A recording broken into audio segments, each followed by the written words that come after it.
Good morning, Veritas. Today is Friday, May 29th, 2020. So today is Charlie's birthday. Happy birthday, Charlie. He's still sleeping in my bed. Yep, Friday, May 29th. Today's Charlie's second birthday. So say happy birthday to Charlie. And let's get started with today's assignment. It's on your Google Classroom. This is problems number 1 through 3 for May 29th. Okay, which of the following represents this number written in expanded form? Okay, so expanded form is when you write out all the digits, basically the value of these different digits in expanded form. Okay, so we're gonna take this word form and see how these are all added together. So they kind of expanded out the hundreds, 4 times 100, 1 times 10, 6 times 1. So it's kind of, they've expanded out the place value here. Okay, so it says 416 and 82 hundredths. So we're looking for one that matches 416 and is when you put the decimal point, 82 hundredths. And 82 lands in there's the tenths place and there's the hundredths place. So 416 and 82 hundredths is what we're looking for. We're trying to figure out which ones of these match that. Okay, but we got to go through all of them and just check to make sure that there's not more than one answer. We got to really carefully go through all of these because you can see they're complicated. Like, this is a pretty hard problem. This came right from MCAS. Okay, so what we're going to do is solve every one of these. And I'm going to use my place value chart here. I put it at the hundreds because I noticed it goes to the hundreds over here. Hundreds, tens, ones, then we have our decimal point, tenths, hundredths, thousandths. So I'm going to use this to help me with this. So we'll do A first. It's 4 times 100, which is a 4 in the hundreds place. Good. 1 times 10, that's a 1 in the tens place. Good. 6 times 1, that's a 6 in the ones place. 8 times 1/10, that's an 8 in the tenths place. And 2 times 100th, that's a 2 in the hundredths place. So look at that. First one, 416 and 82 hundredths. We got 416 and 82 hundredths. That's where the decimal point is right there. So A is correct. We found our first right answer. We're not sure if there's more right answers though. It doesn't really tell us. Okay, which of the following represents this number? It doesn't really tell us that there's only one choice. It doesn't tell us there's more than one choice. So I'm going to be extra careful and I'm going to do all of them just to make sure that I don't miss any. Okay, so let's get ready for B. 4 times 100 is a 4 in the hundreds place. Check it off. 1 times 10, 1 in the tens place. 6 times 1, 6 in the ones place. Then we have our decimal point. So far, so good. But now we hit 80 times 1/10. So 80 tenths would actually be 8 ones and 0 tenths. Because when you read 80 tenths, you read 80 and it lands in the tenths place. So that's actually 8 more ones. So now we have 14 ones. So we'll carry 1 over to here, which makes 2 tenths. So this answer is now 424, and we still haven't done the hundredths. It would be 2 in the hundredths place. So since we had 8 ones, not 8 tenths, it was 80 tenths, which is really 8 ones. We had to add it to these 6, which made 14. So we're going to put 4 here and carry the 110 over to here. And since there was already a 10, now we have 2 tenths. So that is not correct. That says 424 and 2 hundredths. So B is incorrect. Okay, let's go to C. So I already see a problem with C. 400 times 100. So 400 times 100 would be, if you had a 4 in the hundreds place and you did that times 100, you're going to move the 4 over 2 places. So I know I don't have it drawn here. Let's see, I can probably do it like this. The next place is the thousands, and then we have the 10,000s. Okay? So 400 times 100 would bring this 4 2 places over to the 10,000s place.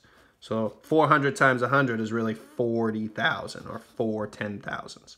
So we can already say 40,000 is not correct because we have 416 we're looking for. So 400 times 100, we already know that's 40,000. No way, Jose. And then we do the next one, and look, it starts the same way. 400 times 100 is 40,000. So that can't be right. So we had it right all along. It was just A.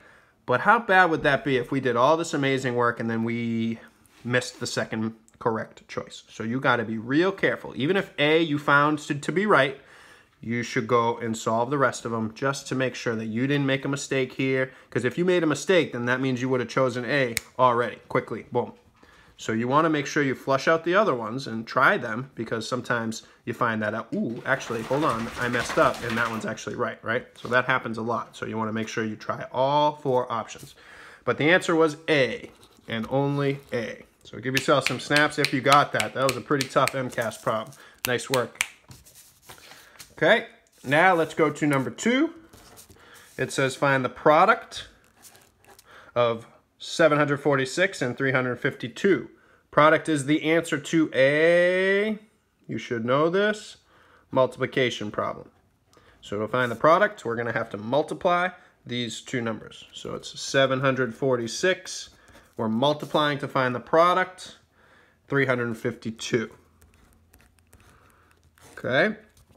So this is the type of multiplication you will see in 5th grade. So this is really important. It's challenging. This is hard. There's 3 digits times 3 digits. This is a hard one, but we're going to keep practicing these because this is what you're expected to be able to do in 5th grade. Product of 746 and 352. Make sure you have the numbers written correctly. And now we're going to solve. So we're going to start in the ones place in the bottom right-hand corner. We'll ignore the 350 for now. We're just going to do what's 746 times 2 ones. All right? So 2 times 6 is 12. Carry the 1. 2 times 4 is 8. Plus 1 is 9. 2 times 7 is 14. And since there's nowhere to carry the 1, right, we're just going to write it here. There's nowhere for it to carry to. There's no more numbers here to carry to. So you just write 14 like that, and it is 1492. All right, 1,492. Then I go cross this off to make sure that I don't accidentally use it again when I go to do 50 times 746. Okay, so now we're done with the 2 ones. We already multiplied 746 times 2 ones. So now we're on 50, 5 tens. We're going to do 746 times 50. Okay, so what we got to do is hold our ones place with a 0. And I put my smiley face. That's just a reminder to myself that, oops, you got to hold the ones place because now we're on the tens place. We're doing 50 times 6.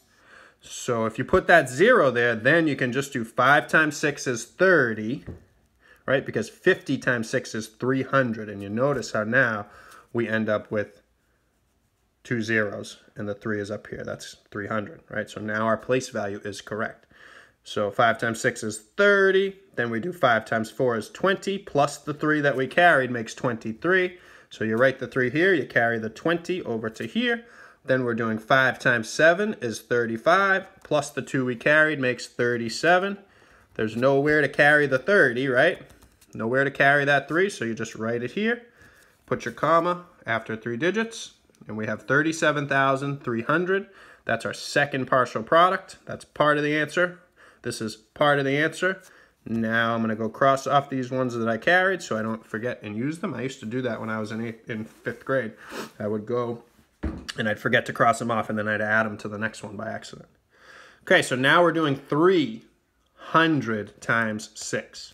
So since this is really 300, we're done with the 50. We already multiplied 746 times 50. Now we're going to do 746 times 300. So in order to do that, we have to put 2 zeros to hold the ones place and the tens place because now we're in the hundreds place. And if we did 3 times 6 is 18 and put it here, that would be 8 ones.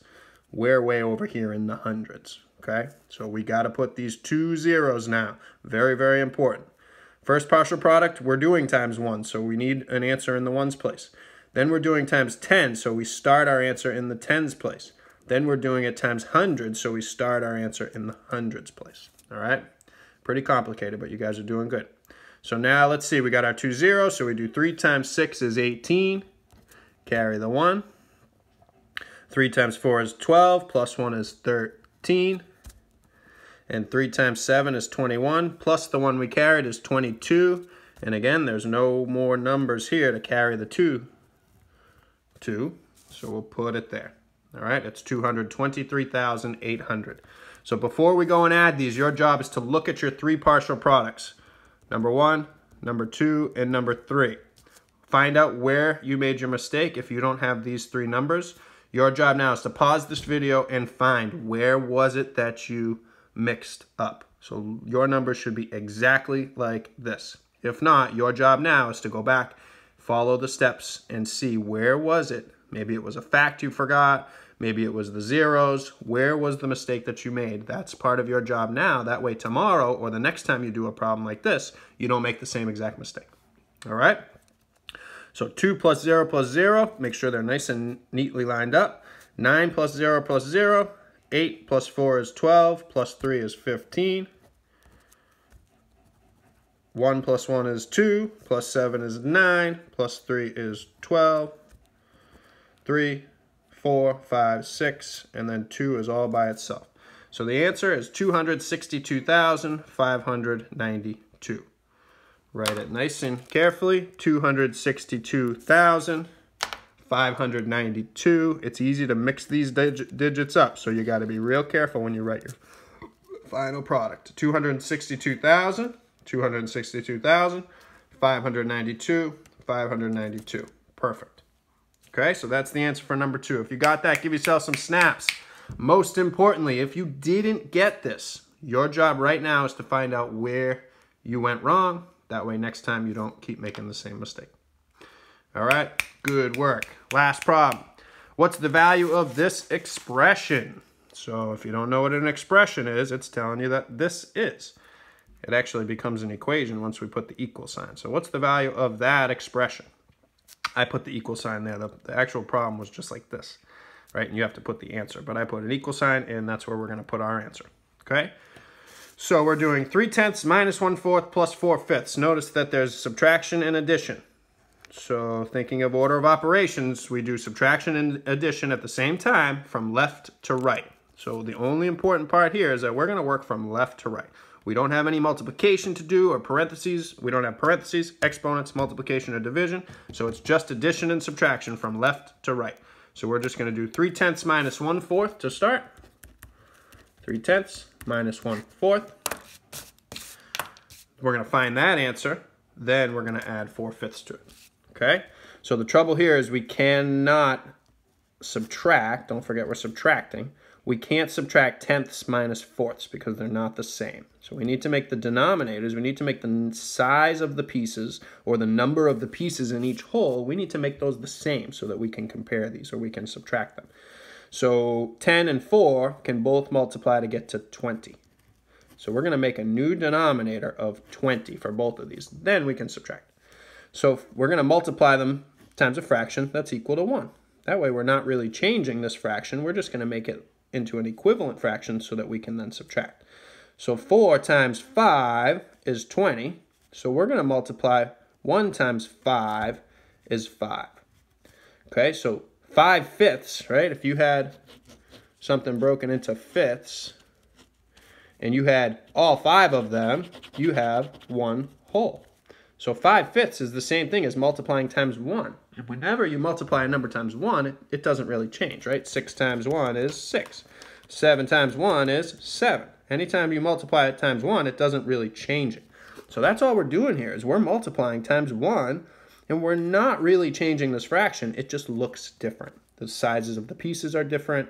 So 4 times 5 was 20. We have to multiply this times the same number, 5. 1 times 5 is 5.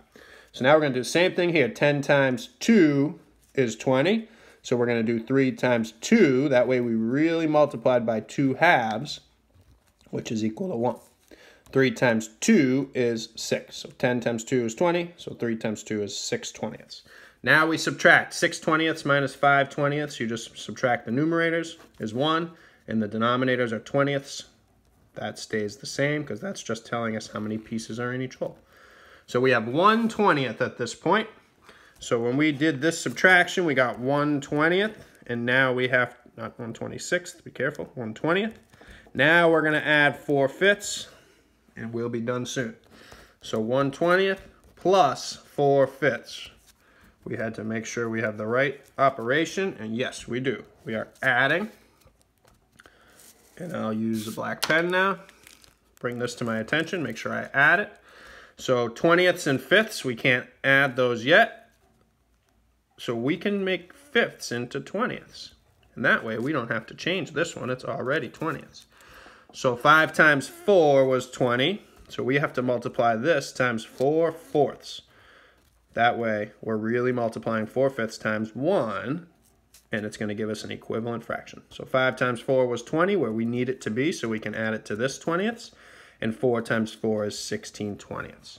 Now we're adding 1 20th plus 16 20ths. 1 plus 16 is 17. 20ths are 20ths. Those are the number of pieces in each whole.